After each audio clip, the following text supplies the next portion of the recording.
Bonjour à tous, bienvenue sur ce plateau. Nous allons dans ce webinaire parler de SASSI et nous allons nous poser une question. Les nouvelles évolutions du SASSI sont-elles incontournables? Depuis 5 ans, le SASSI, depuis sa création, depuis ce concept, n'arrête pas d'évoluer et il évolue tellement vite qu'on peut avoir envie de se mettre à jour. Et c'est ce qu'on va faire aujourd'hui justement pour ceux qui sont déjà sur le chemin du SASSI, comme une majorité d'entreprises d'ici à 2025, ou pour ceux qui voudraient connaître vraiment les modalités pour s'y mettre. On va se poser pas mal de questions donc autour de la sécurité, de la connectivité IT. Le SASSI, sans rentrer dans les détails parce qu'on aura l'occasion de le faire, c'est évidemment une architecture cloud qui combine à la fois le réseau et la sécurité. On vous en dira beaucoup plus pendant les minutes qui viennent avec deux invités. D'abord Frédéric Hong. Bonjour Frédéric. Bonjour Bertrand. Vous êtes le Country Manager, donc France, de Tata Communication. Absolument. Absolument. Et Hakim Belouchi.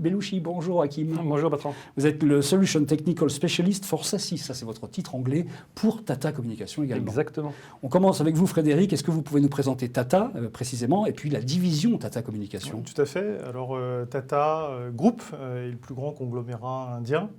On a dépassé 150 milliards de dollars de chiffre d'affaires avec un peu plus d'1 million de collaborateurs qui servent dans plus d'une dizaine de secteurs industriels. Alors, je parle bien de secteurs industriels puisqu'on œuvre à la fois dans l'automobile avec Tata Motors, Jaguar Land Rover, dans le secteur du tourisme également, avec Air India, dans la chimie, la métallurgie, l'aérospatiale, et puis plus proche de nous et de notre sujet, dans l'IT et les télécoms. Tata Communication opère dans le domaine des télécoms, avec une particularité ou plusieurs particularités. La première, c'est qu'on est un opérateur uniquement dédié au B2B. La deuxième, c'est qu'on est le plus gros opérateur Tier 1 au monde. Et la troisième, c'est qu'on est le plus gros opérateur de téléphonie au monde également. Il y a un chiffre impressionnant. 30% du trafic mondial d'Internet passe par des câbles qui sont des câbles terrestres ou sous-marins de Tata. C'est absolument incroyable. Et vous êtes opérateur Internet et télécom mondial, donc vous le précisiez. En fait, quelle est la géographie de votre réseau? C'est toute la planète? Oui, mondial, comme vous le précisez. C'est le plus gros réseau Internet mondial. On parle d'environ 710 000 km de câbles de fibre optique sous-marins et terrestres qui nous permet d'opérer dans plus de 190 pays à travers le monde. Donc on est capable d'accompagner nos clients où qu'ils soient sur cette planète. La question est un peu idiote, Frédéric, mais quel est l'intérêt stratégique d'avoir un tel maillage international? Plusieurs raisons. La première, assez naturelle, c'est qu'on est plus proche de nos clients. La deuxième, c'est qu'on a bien évidemment moins de dépendance à des tiers. La troisième raison, c'est qu'on est beaucoup plus résilient, typiquement en cas de coupure. Et puis, un quatrième sujet qui vise à ce que, grâce à notre réseau Internet, on capte beaucoup plus de données. Et à partir du moment où on capte beaucoup plus de données, on capte beaucoup plus de data qui nous servent à alimenter nos sources de threat intelligence sur les sujets de cybersécurité. Eh bien justement, on va parler de cybersécurité qui devient de plus en plus experte face à la sophistication en fait, des attaques et puis les conséquences également de ces attaques. Quelle est la part de l'IA à la fois dans les attaques et dans les réponses qui sont fournies? Alors, elles sont désormais massives. Tout le monde parle d'IA ou de machine learning. C'est une vue, et moi j'ai une vue un petit peu manichéenne des choses. Le bien qui œuvre contre le mal et se servir effectivement de ce type d'outils à ces dessins-là. Concernant les différentes attaques, on voit une vraie sophistication apportée par l'IA dans les attaques actuelles, à la fois à travers ce qu'on appelle l'ingénierie sociale, l'analyse des comportements qui peuvent alimenter des failles complémentaires chez les entreprises. Le deuxième sujet, c'est le sujet bien connu des deepfakes. Voilà, je peux imiter la voix de votre CEO pour vous obliger à faire un virement bancaire de plusieurs millions de dollars. Et la troisième, c'est les ransomware as a service désormais. Donc l'évolution effectivement des rançons logiciels. De l'autre côté, pour œuvrer pour le bien, c'est l'utilisation de l'intelligence artificielle pour mieux préparer, mieux détecter et mieux réparer et prévenir les attaques. Donc utiliser le machine learning pour automatiser typiquement les scénarios de réponse aux attaques éventuelles. Donc la contribution effectivement à la fois pour le bien et contre le mal. Le contexte général des entreprises, depuis 4 ans, c'est le télétravail, ça a absolument tout changé. Et on assiste à une forme de course technologique en fait, des entreprises pour s'adapter, pour bouger depuis 4 ans. Oui, course technologique, je ne vais pas refaire l'histoire, hein. La pandémie a bien évidemment accéléré la transformation numérique des entreprises. Hein. On parle d'une accélération de plus de 5 ans. Elle a eu bien évidemment pour effet massif l'adoption du télétravail au sein de beaucoup d'entreprises.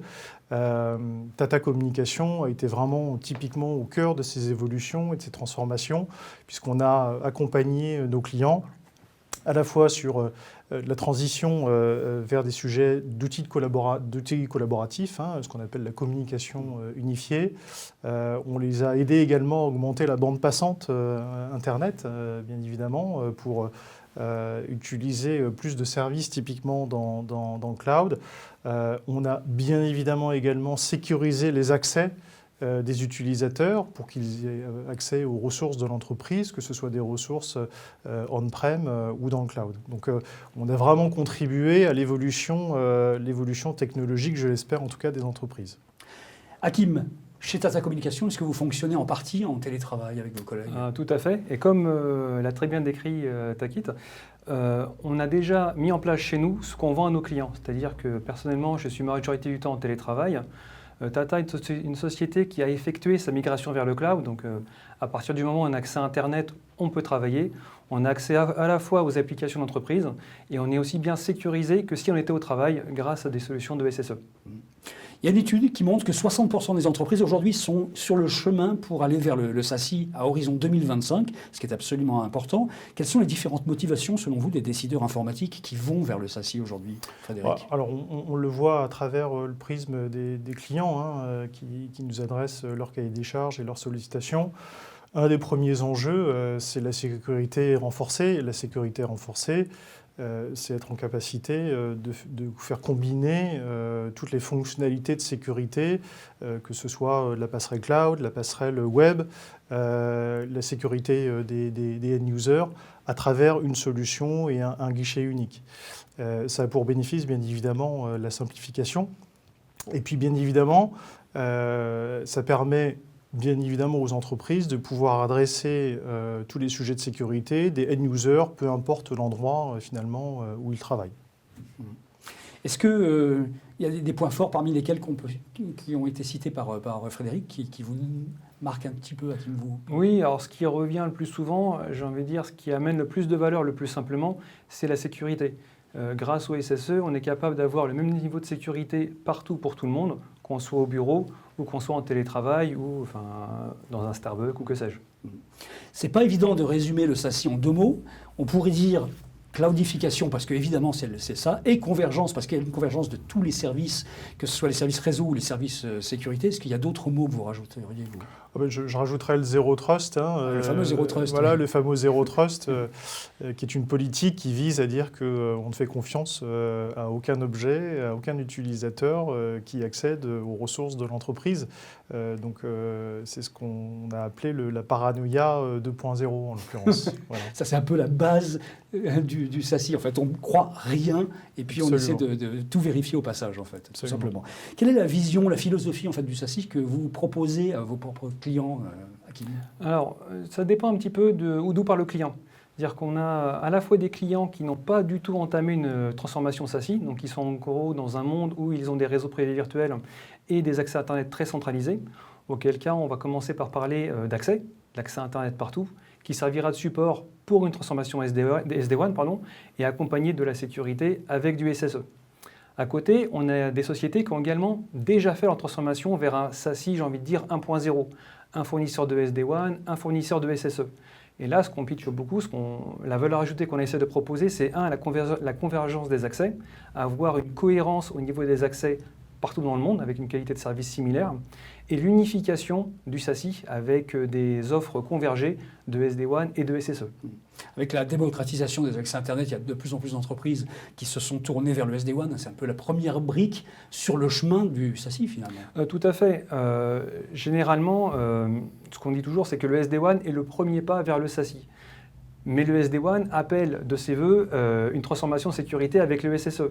Et le SD-WAN demande également la multiplication des accès à Internet. Donc tous ces sujets sont très fortement intriqués et ils vont converger de toute façon vers ce qu'on pourrait appeler un SASI X.0. Je n'ai pas envie de mettre de chiffres. Alors, il y a le SD-WAN et puis il y a le volet sécurité, en fait, le SSI.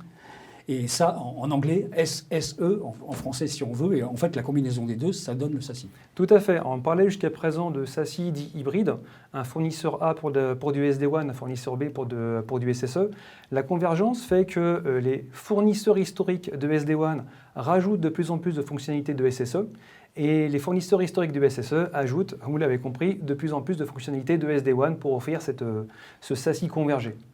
Aujourd'hui, Hakim, il y a énormément d'entreprises qui sont en mode multi-cloud, voire même multi-cloud hybride. Qu'est-ce que peut apporter le SASI dans ces environnements ? Alors, généralement, le cloud, la cloudification des applications demande également une transformation des accès réseau. Hier, ce qui se faisait via des accès privés, des accès MPLS pour utiliser le terme, demande de demain, avec la transformation SASI, à se rapprocher plus des accès Internet. Et c'est là où avoir une démarche qui combine à la fois les accès Internet d'un côté et la qualité de service pour rejoindre les applications cloud de l'autre, permet de proposer la meilleure optimisation de bout en bout. On parle de SASI hybride, on parle de SASI hébergé. Est-ce que vous pouvez nous faire un petit débrief de tout ça ? Quelle est la différence ? Alors, quand on parle de SASI hybride, comme je disais tout à l'heure, on a un partenaire technologique A pour la solution de SD-WAN et un partenaire technologique B pour le service de SSE. Le SASI mono-vendeur, pour ainsi dire, un seul partenaire technologique pour les deux. On peut très bien avoir du SASI hybride managé, du SASI mono-vendeur managé et le fameux SASI hébergé. La philosophie derrière le SASI hébergé est de rajouter une brique supplémentaire à l'optimisation. Avoir un seul partenaire technologique pour le SD-WAN et le SSE réduit de fait les délais de traitement. Mais si ce n'est pas associé à un réseau de qualité, on peut perdre une partie de ses bénéfices. En hébergeant directement des nœuds SASI convergés dans nos POP, donc au plus près de notre backbone, on associe l'optimisation technologique à la performance du réseau. Vous avez parlé de SASI managé, c'est-à-dire qu'on confie une part du travail à un tiers, en fait. Quels sont les plus de cette solution ? Alors, que ce soit pour le SASI ou tout autre service IT, j'aime bien utiliser une phrase anglaise qui dit « We take away the pain and you keep control ». Donc, on enlève tout ce qui est embêtant et on vous laisse le contrôle complet. C'est-à-dire que on n'est pas là pour vous dire exactement ce que vous devez faire, on est là pour vous accompagner. Ce que ça veut dire, c'est que les politiques pour le côté routage du SD-WAN et sécurité du SSE, on va les travailler avec le client. On ne va pas lui imposer notre vision des choses, mais on va lui apporter du conseil pour l'aider à définir ses règles. Par contre, tout ce qui va être compliqué, c'est-à-dire la gestion du projet, la commande des équipements, le delivery des équipements, l'installation, les RMA liés à des pannes, le monitoring au quotidien, tout ça, c'est ce qui fait partie du package de services managés. Donc c'est tout ça qu'on est capable de prendre à notre compte pour que nos clients puissent se concentrer sur leur cœur de métier. Hakim, chez Tata Communications, vous conseillez en fait de déployer une architecture SASI en 3 phases. Alors il faut nous dire lesquelles. Alors ça va être un petit peu simple, j'ai envie de dire, comme approche, mais la brique la plus simple du SASI à déployer reste le SSE. Pourquoi ? Parce que comme on est sur une approche cloud, ça ne nécessite entre guillemets qu'un accès à Internet. Et on peut très bien imaginer coupler un service SSE avec un accès à Internet très centralisé pour ensuite le démultiplier au fil du déploiement des accès à Internet locaux. Donc j'ai envie de dire, on commence généralement par le SSE parce que c'est le plus simple. Tout ce qu'il faut, c'est rediriger du trafic et authentifier les utilisateurs. La deuxième étape étant le SD-WAN. Alors, le SD-WAN va être très dépendant de l'Internet, parce qu'il faut des accès Internet pour profiter au mieux des performances du SD-WAN. Mais on peut très bien mettre les accès SD-WAN sur des accès existants et ensuite les compléter avec des accès Internet quand ils deviendront disponibles. Concrètement, quel timing, quels moyens pour les entreprises ? Alors, tout dépend des ressources que les entreprises peuvent nous mettre à disposition. On fait du manager, donc on prend à notre charge la majeure partie des problématiques, mais il nous faut quand même des interlocuteurs chez nos clients pour la gestion du projet, l'orchestration et ainsi de suite. Donc une transformation SSE, on parle de quelques mois, j'ai envie de dire. Une transformation SASI complète, on est sur des projets qui peuvent durer de 6 mois à 1 an. Frédéric, on a parlé en intro de votre ADN d'opérateur en fait au niveau international. Donc vous êtes sur l'ensemble de la chaîne, connectivité et sécurité. En fait, vous faites une du sans-couture, c'est ça qu'on pourrait dire, du sans-couture. Oui, alors c'est vrai que Tata Communications, c'est opérer des services à la fois de télécommunications et de réseau et à la fois de cybersécurité et de manière complètement indépendante et sur des offres dédiées. Mais on sait aussi accompagner les entreprises dans leur transformation autour des sujets du SASI grâce à une offre complètement seamless. J'ai quand même tendance à dire, et Hakim l'a précisé tout à l'heure, qu'on vise surtout à aider les entreprises à décomplexifier des environnements qui sont par nature complexes, hétérogènes, et dont les utilisateurs finaux n'ont pas beaucoup la conscience finalement des bénéfices apportés par tous les sujets traités par la DSI, et on vient aider les entreprises à cette fin-là. Alors justement, dans cette simplification de gestion et de sécurité, est-ce que vous pouvez nous lister un peu les points forts en fait, du SASI pour aider à ça ? Les points forts du SASI, c'est à la fois la simplification des sujets de sécurité, la simplification à travers un guichet unique, finalement. Quand on regarde le prisme du SASI, finalement, il est opposé à tout ce qui vient remplacer. Il vient remplacer traditionnellement des boîtiers, des routeurs, WAN. Il vient remplacer des firewalls. Il vient remplacer des boîtiers d'accélération, des boîtiers d'optimisation.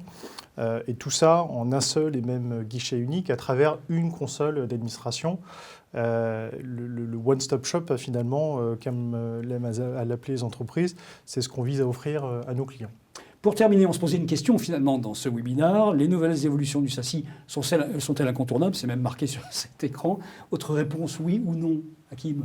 Alors, réponse courte, oui. Et quand on parle de ces évolutions, on résume ce qu'on s'est dit tout à l'heure, la convergence technologique adossée à un backbone opérateur. C'est ce qu'on peut vraiment définir comme étant le SASI X.0. Je ne mettrai pas de chiffre derrière parce que je ne sais pas lequel utiliser, mais voilà une évolution qu'on doit regarder de près. Frédéric? Oui, avec la modération qu'il faut faire converger les départements réseau et sécurité. Et ça, c'est le cheval de bataille de bon nombre d'entreprises. Merci beaucoup, Frédéric Ong, d'être venu sur ce plateau pour ce webinaire. Merci, Hakim Bellouchi. Merci. D'être venu également pour nous parler donc de ce SASI de Tata Communications. Et merci à vous de nous avoir suivis dans ce webinaire consacré donc au SASI. J'espère que vous avez appris pas mal de choses. Si vous voulez en savoir plus, c'est très simple. Vous pourrez joindre Tata Communications via le QR code qui est là, que vous pouvez tout simplement flasher. Merci à tous.